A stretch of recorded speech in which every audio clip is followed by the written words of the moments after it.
Salut à tous. Aujourd'hui, je vais vous révéler les secrets des plus beaux concerts de musique classique de Paris. Des astuces que même les Parisiens ne connaissent pas tous. Et pas besoin d'être un expert, je vous le promets. Commençons par les 3 temples de la musique classique parisienne. La Philharmonie de Paris, une acoustique parfaite, signée Jean Nouvel. C'est totalement dingue, ils ont mis 283 000 pièces pour les acoustiques ajustables. Et entre nous, pour 10 €, vous pouvez avoir une place correcte. Et j'ai une astuce pour vous, visez les rangs 15 à 20 du parterre. L'Opéra Garnier, le joyau du Second Empire. Peu le savent, mais la salle est construite en forme de violon. Vous ne le voyez pas, mais vos oreilles adorent. Et j'ai un bon plan, les strapontins. Ok, c'est peut-être pas super confortable, mais l'acoustique est juste parfaite pour un tout petit prix. Et mon chouchou, le Théâtre des Champs-Élysées. Là, c'est le paradis, la pépite des connaisseurs. Essayez les places tout en haut, au centre, elles sont moins chères et l'acoustique est incroyable à prix mini. Maintenant, les endroits que même les Parisiens ne connaissent pas tous. L'église Saint-Eustache, c'est ma pépite.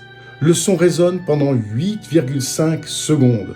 Et devinez quoi? C'est gratuit le mardi midi.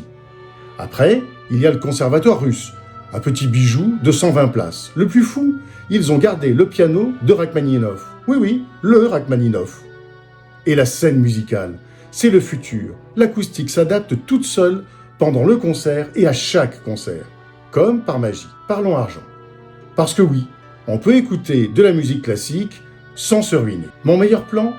Les places debout à l'Opéra Bastille, 5 €. Et franchement, l'acoustique est parfaite. Les répétitions générales aussi, elles vous font économiser 50%. Si vous avez moins de 28 ans, foncez prendre le pass jeune Philharmonie. C'est moins 60% sur tout. C'est un cadeau. Et petit secret, réservez vos concerts le mardi. Pourquoi? Eh bien parce que c'est 30% moins cher. Attention aux petits pièges à éviter.